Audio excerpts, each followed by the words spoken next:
Hello, I'm Jonasz Czerwiński. Welcome on board the Eastern Express. And as always, I hope you enjoy the journey ahead. On this episode, Moscow makes it official. Russia has now fully embraced the Taliban as Afghanistan's rightful rulers. It is a diplomatic U-turn with global consequences, reopening old Cold War fault lines and redrawing the map of Central Asian power. What does this mean for Russia's crumbling international standing, Afghanistan's pariah status, and the world's uneasy standoff over women's rights? Let's connect the dots. Without further ado, we'll be looking at our latest report to find out more. Russia has formally recognized the Taliban regime in Afghanistan, becoming the first nation to do so since the Taliban seized control in August 2021. This decision marks a dramatic reversal of Moscow's policy, which had classified the Taliban as a terrorist group since 2003, until this April, when the designation was quietly lifted. On July 3rd, Russian Foreign Minister Sergei Lavrov ceremonially accepted credentials from the Taliban's appointed ambassador, Gul Hassan. The move officially ends the group's diplomatic isolation and ushers in a new era of cooperation, with Moscow eyeing gains in many sectors including security, counter-terrorism and energy. The Taliban are expressing hope that other nations will follow suit. Indeed, China, the UAE, Pakistan and Uzbekistan have already deepened ties by assigning envoys to Kabul, but none have gone as far as Moscow in granting full diplomatic recognition. However, Western governments remain staunchly opposed. Their refusal stems from the Taliban's ongoing restrictions on women and girls, notably the ban on female education and strict mobility controls, which Western diplomats reject as incompatible with global norms. With this move, Russia challenges the Western-led isolation of the Taliban. In recent years, Moscow has steadily increased trade with Afghanistan, exporting oil, gas and wheat, and cooperated on security issues. And now we're zoning in on the east-splaining portion of our show. Russia's decision to formally recognize the Taliban has reignited questions about who has historically stood by the militant group. From regional power brokers to ideological allies, the Taliban's network of friends is more complex than many might expect. During the Taliban's first reign between 1996 and 2001, they received formal diplomatic recognition and substantial aid from Pakistan, Saudi Arabia, the United Arab Emirates, and, intriguingly, the Chechen Republic of Ichkeria, a breakaway Caucasus region forming the only quartet to officially back the Islamic Emirate. Behind the scenes, regional players shaped more nuanced unofficial alliances. Pakistan, in particular, was a major backer, offering financial and logistical support to the Taliban insurgency. China, though never granting formal recognition, maintained close trade relations and diplomatic engagement, becoming the first non-Muslim majority country to accept a Taliban envoy's credential in January 2024. Qatar stands out as the diplomatic linchpin. Since 2013, it hosted the Taliban political office, facilitated key negotiations, including the pivotal 2020 US-Taliban agreement, and continues to serve as their primary diplomatic hub. These alliances, ranging from ideological solidarity to realpolitik, have significantly shaped the Taliban's regional standing. And now we're zooming in on Kabul and Moscow to take a look at the issue in greater detail. After nearly 4 years of international isolation, the Taliban has finally scored the global recognition it's been chasing. And the first to shake their hand? Russia. The same Russia that, not so long ago, called the Taliban a terrorist organization. And the same Russia that spent a decade waging war in Afghanistan, losing over 15,000 Soviet soldiers in a humiliating chapter Moscow would rather forget about. And yet, here we are. The Kremlin is now officially the Taliban's biggest diplomatic win since their takeover back in 2021. The timing isn't accidental either. Russia is increasingly desperate for international partners as sanctions bite and Western doors slam shut. Afghanistan, with strategic geography and untapped resources, is now a convenient friend for a Kremlin running out of options. But let's be very clear. This isn't some sudden burst of goodwill. This is pure realpolitik. Russia's courts quietly delisted the Taliban as a terrorist group back in April, clearing the legal path for its diplomatic embrace. Moscow is betting on closer ties to fight a common enemy. ISIS-K, the Islamic State Khorasan branch, has already delivered devastating blows to Russia, most notably the Crocus City Hall attack outside Moscow, which killed over 130 people last year. And let's not forget the bombing of the Russian embassy in Kabul in 2022. Of course, the Taliban isn't exactly a reformed partner. Their brutal repression of women continues, including bans on girls' education past 6th grade and restrictions on women in the workplace and healthcare. Western governments have drawn a hard line, refusing to legitimize a regime that systematically erases half its population. But Russia sees an opening, and it's not alone either. China is extending its Belt and Road ambitions into Afghanistan. India is quietly resuming visa services. Even Germany, which vocally condemned the Taliban's policies, now seeks practical deals to deport Afghan nationals back to Kabul. The uncomfortable truth is this: the Taliban isn't going anywhere. No amount of international pressure has forced them to back down on women's rights. If anything, they have doubled down. So what's the calculus for Moscow? It is quite simple. Afghanistan offers an unsanctioned market, a security partner against ISIS-K, and a geopolitical win where the United States won't play. It's a sharp reminder that in the great game of modern diplomacy, values often come second to interests. Russia's war-torn economy needs new partners. Afghanistan needs legitimacy. And so, here we are. For the Taliban, this is a lifeline. For Putin, it's a gamble. And for the rest of us, it's another piece in a rapidly shifting geopolitical puzzle. And now, here to shed more light on the issue is Bruce Pannier, board member at the Caspian Policy Center. Hello and welcome to Eastern Express. Thank you. Pleasure to be here. Good to see you again. And we're going to be talking about the Taliban's recognition by Moscow. Are you surprised to see Moscow being the first country to actually, well, break the ice? You know, I think it was always down to would it be Beijing or would it be Moscow that went first. So I'm not really surprised. A couple of countries have been setting the table for this by allowing Taliban envoys to occupy their embassies. Removing them obviously from the terrorist list, which is a big first move. So I'm not really surprised it was Russia. Like I said, it was really kind of a coin toss as to whether it would be China or Russia that went first. So what do you think was the main incentive for Russia to actually do that, knowing that Russia doesn't do things like that just because it considers that to be the right thing to do? It does have its own interests, right? Yeah, there's a few things working here. One is obviously the connection for security reasons, because we know that the Islamic State of Khorasan province is operating out of Afghanistan. They have staged an attack at Crocus City Hall in Moscow. They threaten a lot of countries in the region and even further afield. I mean, they're even active in Europe. So, you want that connection to find out what the Taliban know about ISKP. And I should mention at this point, too, that even when the foreign forces were in Afghanistan, Moscow was supplying, or at least heavily suspected of supplying weapons to the Taliban specifically to fight ISKP militants. So they've kind of been in this battle with ISKP for a while.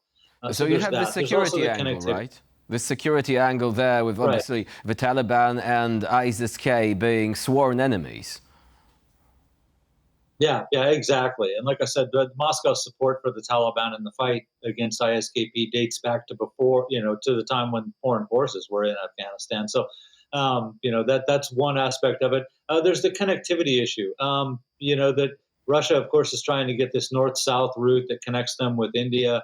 They were hoping to do that through Iran. I imagine that will still be something that Moscow's paying attention to, but just to hedge their bets, it would help to have better ties with the Taliban. The Central Asian states have been making efforts to open up some routes, very modest routes through Afghanistan that go to Pakistan and then by sea to India. So that's another consideration. And then there's just I think the simple reason that Moscow likes to poke the West in the eye every now and then. I mean, it's a historic thing with the Russian government going way back to the Tsarist era. Just to show that they're willing to engage with the Taliban and even recognizing them because they know it puts pressure on Western governments, and the Western governments won't go that far to recognize the Taliban. So, in the eyes of the Taliban, but also in the eyes of other governments, and possibly even in the Muslim Islamic world, this is Russia being the first to give recognition to an Islamic emirate, essentially in Afghanistan. That's a point, I suppose, in Moscow's favor, and one that certainly has probably people in the West grinding their teeth a little bit thinking about. Would you say that also Russia wanted to have a symbolic win of this kind, given that in this particular region of the world, broadly speaking, it has actually been losing more allies than it has been gaining?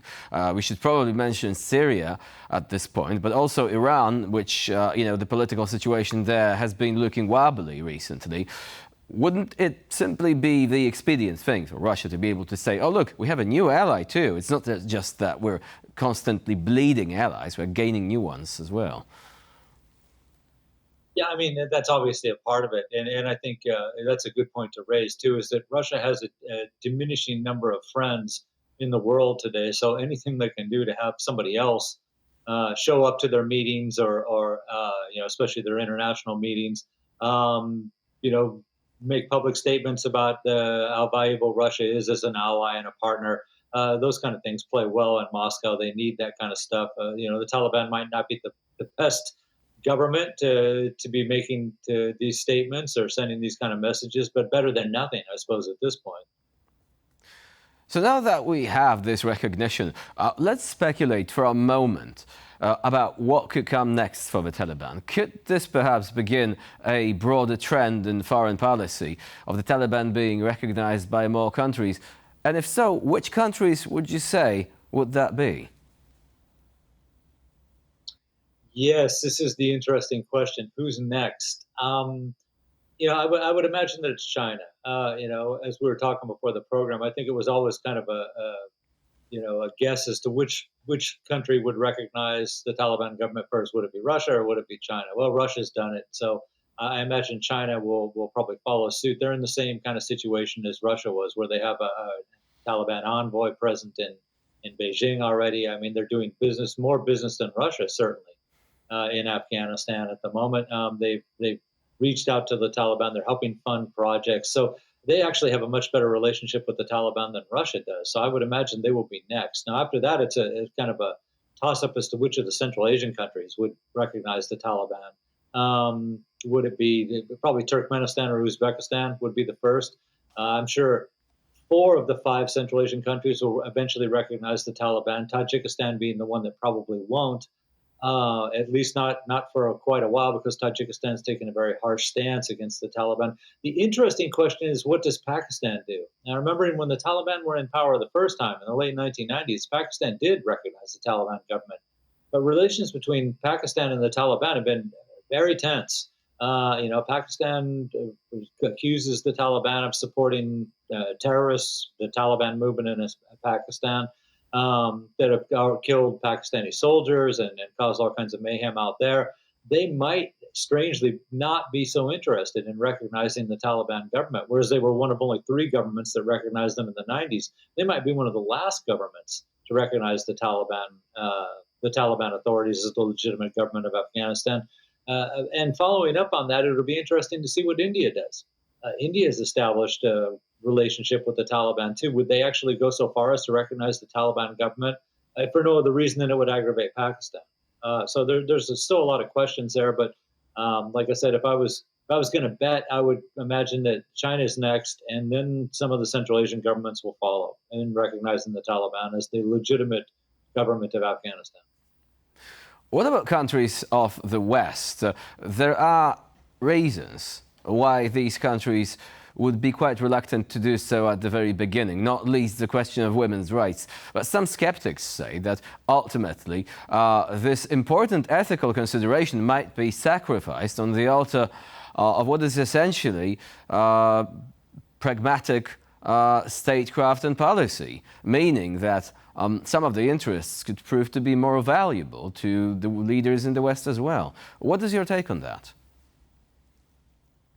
Yeah, this is going to be an interesting question. I think you're right in saying that none of the Western governments are going to be anxious to recognize the Taliban government, and it might take a long time. I mean, certainly there was a lot that were involved with the foreign forces that were present in Afghanistan.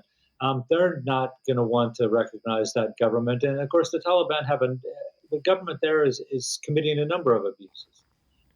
So there's many reasons not to recognize this government. However, if this gets to the point where you have dozens of other governments that are recognizing the Taliban somewhere down the line, and again, as I mentioned, only 3 recognized them the first time. It was very easy not to recognize them. But if you have a couple dozen of the world governments that are recognizing the Taliban as the legitimate authorities in Afghanistan, sooner or later you end up kind of getting pulled onto the bandwagon there. You don't want to be, not that anyone has a lot to gain from a partnership with the Taliban or Afghanistan. Critical raw materials is one thing, but for most governments, that's really where it ends. There's not compelling reasons why you have to be partners with the Taliban government, why it's important to be doing business in Afghanistan. They're just not there. But I think ultimately you're right that a lot of these governments will get pulled in further down the line simply because so many other people are recognizing that government, that they don't want to be the odd man out, and refusing, looking stubborn and obstinate, and refusing to recognize the government when so many others do. Do you think, coming back to the recognition by Russia, there is a risk perhaps that this partnership could actually blossom into something more akin to perhaps not the partnership with Iran, because Iran has a substantial industrial base which Afghanistan doesn't have, but perhaps make it easier, for example, to recruit individuals willing to take part in military activities, to put it euphemistically. We were seeing that with North Korea as well. To put it simple, another reservoir of manpower for Russia as it continues to pummel Ukraine with waves and waves of attacks. Yeah, that would be, that's something that has to be considered. There are some complications with that. The fact that the Taliban were just fighting against foreign forces recently makes them, kind of an undesirable resource for troops in Ukraine. I think a lot of governments have kind of bristled at the fact that China sent some troops and that North Korea has sent some troops to fight alongside Russian forces in Ukraine. But I think once you send Taliban, if they manage to recruit among Afghans and send them, it opens up a couple of different dimensions. China and North Korea are communist countries; they're secular. Now, bringing in essentially Muslim extremists to go and fight Ukraine, that might be a bit too far for a lot of governments, and certainly a lot of governments that have been less than generous in supplying help to Ukraine in whatever form, money, weapons, something like that. I think at that point they would have to consider that this was taking on a whole new dimension, and they would have to up their support for Ukraine as much as possible quickly, because they don't want to have this bizarre combination of communists and Muslim extremists that are essentially in Europe, fighting against the Ukraine. So that's tough. That said, I'd like to think that that's the way they're thinking in Moscow, but how they look at this in the Kremlin, they seem to be getting more and more desperate all the time. That might be something that they explore. We know they were recruiting in Africa. Again, we just heard these reports that there's 30,000 more North Korean soldiers that are headed to Ukraine. It could easily get to the point where Russia gets to be so desperate that they're willing to take even Taliban recruits. Bruce Pannier was our guest today here on TVP World. Thank you very much for joining us, and as always, for sharing your expertise. Thank you for the invitation. And now we're moving on to Eastern News Flash, a series of all the other stories from the East that you absolutely don't want to miss. Moscow's once booming war economy is showing clear signs of strain, threatening Vladimir Putin's plan to outlast the West. As military spending slows down and sanctions begin to bite, cracks are forming across Russia's industrial and fiscal systems. Recent data reveals Russia's GDP in the first quarter of 2025 fell to just 1.4% compared to 4.5% at the end of 2024. This is evidence that Western sanctions and declining oil prices are curbing economic momentum.